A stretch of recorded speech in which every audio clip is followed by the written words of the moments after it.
Welcome to Talking another week, and I'm taping this show on Friday night this week because I've got a photo shoot planned for Saturday morning, and so I finished up work here Friday night, uh, set up the studio, stepped outside for a cigarette before I started taping, and it smelled like onion rings. Weird. You thought I was going to say snow, didn't you? Well, um, if the weatherman was correct, we got a crap load of snow. And if not, well, I spoke too soon. And taping Friday night, I probably spoke too soon. A lot of stuff going on. This past week, we had 3 committee meetings that we taped. And we'll talk a little bit about those tonight. I've got to talk about how upset I am about this whole mayor's race. And we'll get to that in a minute. But first, the PumpkinFest. It went off without a hitch. Well, I guess 137 hitches, actually, because that's how many arrests there were. And I heard somebody make a remark that there wasn't any more trouble than there usually is. It's just that the cops were better this year.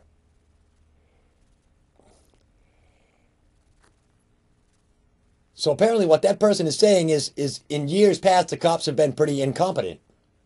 I don't believe that. I think that's a stupid remark. I just think that this year, I didn't see anything special with the PumpkinFest, other than the fact that I was basically hungry for the whole thing because I couldn't take the time to fight my way down to the food court to get some food. In a way, us Cheshire TV people that were there working, we got lucky because we ate at Luca's. And, if I got my choice between a vending truck with some greasy old food or Luca's, choice is pretty obvious. I'll go in and have something at Luca's. Cheshire TV covered 2 stages this year. It was a tough day. We were volunteer light this year at the PumpkinFest. The 2 stages, we had a little bit of technical difficulties here and there. But, as professionals, we rose above it. We did the best that we could. And I've heard a lot of great things from the community, because after all, this is a community event.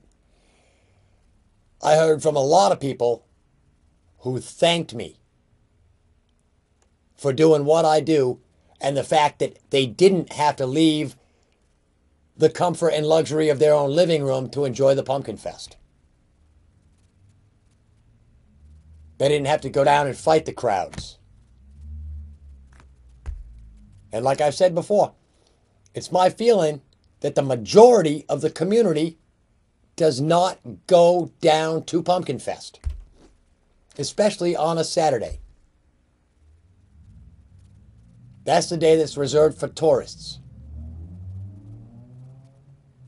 And I heard the remark, if you plan to come next year and you don't bring a pumpkin, don't bother coming. Ridiculous. My feelings are, I don't give a crap if you bring a pumpkin or not. Bring your money. That's all we want from you people. We're going to bring 80,000 people into our town. Bring your money. That's all we want. Come into town, spend your money peacefully, and go home. The end of the night, I saw drunk people running around, staggering around in front of dump trucks and bucket loaders that were trying to clean up, and the city guys having to deal with them. It's not right. The cleanup, I don't even know where to start on cleanup.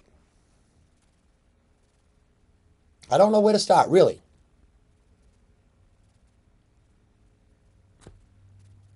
I drove down through Main Street Sunday morning, 11 o'clock, because I didn't get up too early on Sunday. There were piles of rotting pumpkins. Well, they hadn't started rotting yet, but they will eventually rot. Pumpkins, trash, newspapers, more pumpkin bits, more trash, leftover food, boxes, you name it. Downtown looked like a pigsty. Unacceptable.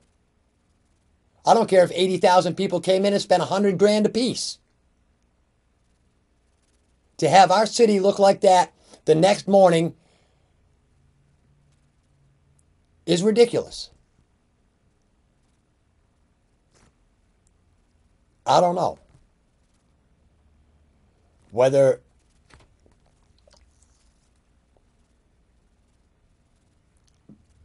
somebody was responsible for cleaning up and in the middle of it just decided, well, it's 3 o'clock in the morning, 4 o'clock in the morning. I'm tired. I'm going home to sleep. Stop it. If it's your job to clean up after the Pumpkin Fest, you work until it's cleaned up. Plain and simple. This is one of the main things that bugs the hell out of me these days. Is people doing half-assed jobs and expecting to get patted on the back for it. It's crap. Every day we tell our kids, oh, you're a winner, you're a winner. Don't worry about it, you're a winner. Again, stop it. If your kid sucks, tell him, look, kid, you suck. And you better straighten out. That's the only way for our kids to realize what reality is like. Reality is not everybody's a winner. Reality is the majority of people are losers. The real winners are few and far between.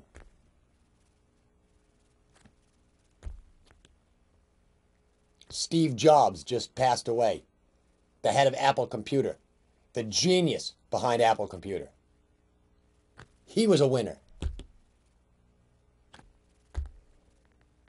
You know, it takes a lot to be a winner. I don't know. So that was a Pumpkin Fest. You know, I'm tired of it. And I've been told by one person that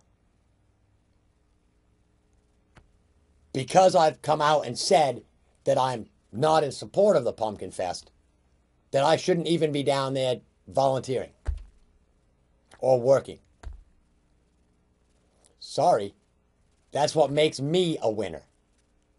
Because even though I don't support the Pumpkin Fest, I was there from first thing in the morning until last thing at night, making sure the community could enjoy the Pumpkin Fest. Making sure that the people who can't get out of the house, not just didn't want to get out of the house, but people that can't get down to the Pumpkin Fest. We forget all about those people. And there are people that can't get down. I've heard in past years that people have gone into the hospital for one reason or another during Pumpkin Fest, and every TV in the place is on Channel 8. Yeah. What would you have us do? Wheel all those hospital beds down so those people can see the pumpkins for themselves? No, there'd probably be a rule. No hospital beds on Main Street. Like the no dogs rule, of which I saw bunches of dogs. And then, of course, the trouble. And you're going to see on Thursday night, on Keen No Spin with Randy Filio and Dave Richards, They actually took a camera and went out and walked around about 6 o'clock at night and filmed some stuff. Some of the trouble. And it's not hard to see where the cause of the trouble lies. It's in the alcohol. Solution is simple. Keene needs to create an ordinance that says on PumpkinFest Day, no alcohol will be sold in the city of Keene. That's not tough. Sure, all the bar owners are going to bitch because they're not going to be able to charge $6 for a soda like they do $6 for a drink. But that's my plan. No alcohol sales on PumpkinFest Day anywhere in the city. If you own a bar, sell hot chocolate, sell coffee, sell soda.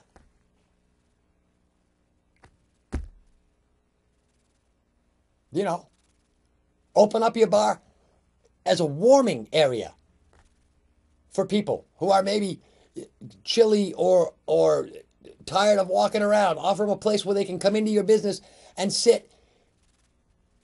And even though you're a bar, only serve hot chocolate, hot cider. People will still come into your bar and sit down. Maybe people that wouldn't have gone into the bar in the first place would go in and sit down, have a coffee, have a hot cider. And then maybe later, sometime in the future, they would come back and they'd remember that bar. Hey, that's where I had that cider. Maybe I'll go in for a drink this time. You know, it won't hurt to stop alcohol sales in Keene for one day. It's not going to kill anybody. That's all I'm saying. All right. That's it for the Pumpkin Fest. Other than that, you know, it was the Pumpkin Fest. It was a horrendous amount of people all day long. The flow did work. I would like to see a little change in the food vendors. I would like to see a scattering of food vendors along Main Street. And I mentioned that when I was on the air during Pumpkin Fest with Tracy. And she said, well, how would you choose which vendors go on Main Street and which ones go into the food court? Simple answer again. Keene nonprofits scattered on Main Street and maybe the little alleys along Main Street. All other nonprofits, the South Ackworth Fire Department, you know, the Winchester Girl Scout Club, the whoever, Hampton Beach Sand Dune people, nonprofit. There's a lot of these outside nonprofits that come in to try and jump on our bandwagon. And we have to tell these outside people, fine, we'll let you ride just over there in the food court. But the Keene nonprofits,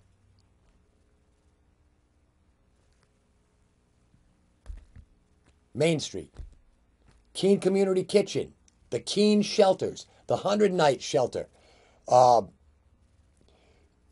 Keene Rotary Club, you know, all these Keene nonprofits and Keene social program people. Those are the people that should be on Main Street. Not packed tight together, scattered. You know, 7 or 8 maybe along Main Street in different locations. It would have made it easier for me because I would have loved to have got a bag of kettle corn. Nope. I didn't even make it to the food court. So, anyway, we covered a lot of bands. That was cool. My mother did say that she would rather see pictures of pumpkins than the bands. All right. I thought that Casey Perkins, Lee's youngest daughter, who directed at the Miranda's location all day, she did a fantastic job, I thought. There were a lot of times during the so-called boring type talk shows, which is any talk show pretty much. She was cutting away from the people that were talking to show kids in costume and pumpkins and things like that. I thought it was all right. I thought the coverage was pretty good. Again, it was a long day, but at the end of it all, the Cheshire TV crew came back to the studio, smiles and laughing and joking after a 16-hour day. It's a beautiful thing. All right. Enough about the PumpkinFest. 16,000 pumpkins. Embarrassing. How do I want to do? I want to go delicately with this? No, I don't.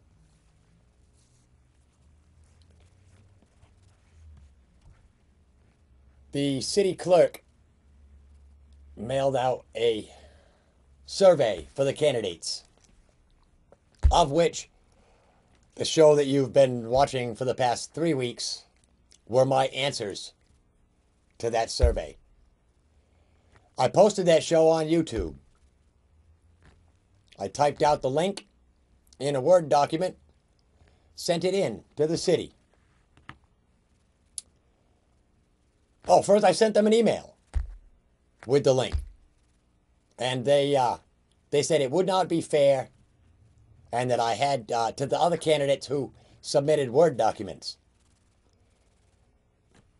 So I said, okay, I made a Word document, numbered 1 to 8, and after each number, I typed in the link to my video in a Word document. What got posted on the city website was not the Control-C, Control-V of the Word document I had sent in. It was somebody, and I'm not sure who it was, but somebody was tasked with the job to type in the following. Mr. Blood has opted to submit a YouTube video. If you would like to see this video, please go to the YouTube site and search for his video.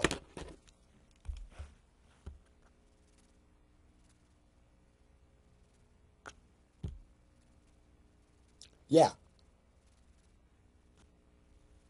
I don't know what to make about that. I don't know who to complain to. That's the problem. They have pissed me off. And boy, oh boy, if by some slim miracle I get elected, City Hall, watch out. That's all I'm going to say.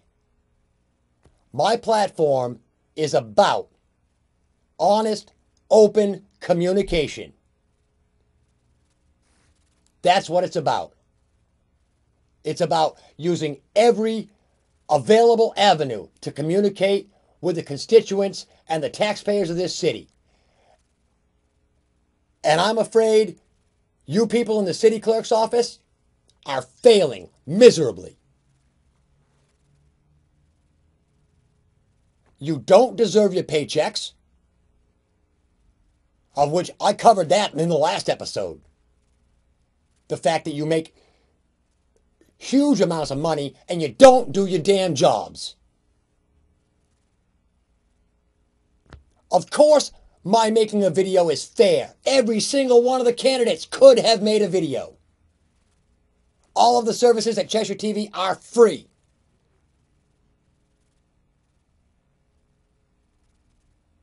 I don't write so well. Meanwhile, they posted Kendall's,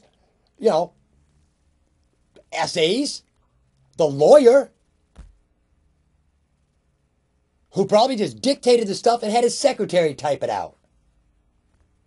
I don't have a secretary. I've got this camera here and that camera there. That's what I've got. And a DVD recorder. That's what I've got to spread my word. A lot of people said they didn't see my bio in the Sentinel. I said, that's right. I've chosen a different media for my campaign. I've chosen the TV. I've chosen to face my constituents, to face all of the voters and look them in the eye and tell them what I will do for their city. And the main thing I'll do is make sure that these city employees are doing their damn jobs and doing them right.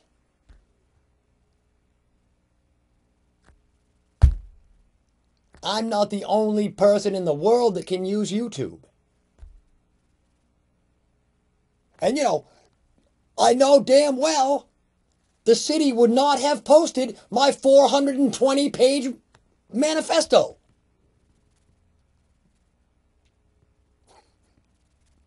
Some of you got that. All right. It upsets me to no end. I mean, and this is the way it is. I think they're scared. I think they're really scared that I could win this election. You know. And that takes me to some of these meetings and some of the stuff that I saw at these city council committee meetings over the past week. Some of it drove me crazy.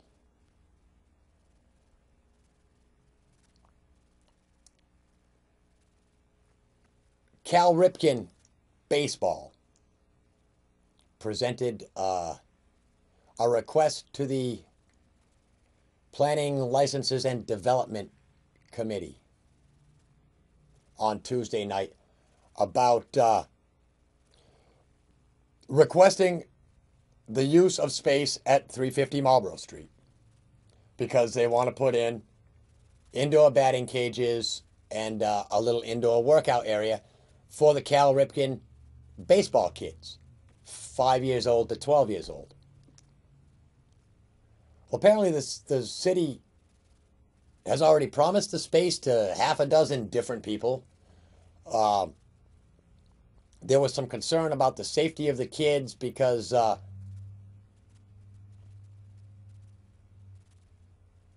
apparently it's next to the police station and there could be you know, criminal type people hanging around. And they basically denied the request. So as I'm watching this meeting, it dawned on me from my past years, I worked as a custodian at Keene State College. Now this was before the big renovation of the gymnasium. And I remember that Keene State College had an alley gym that had a batting cage in it. And Keene State College has a great athletic facility. Here's my thought. Keene State College pays no taxes to Keene, but yet the students are one of the most major disruptions in Keene. Keene State College keeps spreading and taking over land in Keene. Why can't Keene State College help out this Cal Ripken baseball organization and form some type of a bond? It's for the children. Come on. I think that would be great. One of the things that the presenter of the guy, and I can't remember what his name was, but he had said one of his hopes was that by using 350 Marlborough Street, that there would be police officers, you know, they're in the vicinity of police officers, which are good role models for kids, sometimes. I think it could be the same way at Keene State College. Get some of these college athletes involved. You know, find the few college kids that are good influences for our children. And form some kind of a bond there. So that Cal Ripken could use college facilities. See, another issue that just, it seems so simple. The other one that kind of blew my mind was the Wheelock School PTA uh, and their little predicament that they've found themselves in now that the polling place has changed to 350 Marlborough Street. Because Wheelock School was one of the polling areas where there was a bake sale. And the PTA had a bake sale to raise funds for the children. Again, for the children. And now where the polling place is on city property down at 350, the Wheelock PTA has to do all the necessary hoop jumping and bell ringing and stuff to go through the city to get permits to have their bake sale. And the Ward 1 moderator is against it. Apparently she hates cookies or something. I don't know. But hey, it's all up to her, because the moderator, the ward moderator, has control of the area where the elections are being held, the whole polling place, including 75 feet outside where people can't do politicking, electioneering. A bake sale is not electioneering. I don't see why they couldn't stick the table right out next to the back door and have their little bake sale.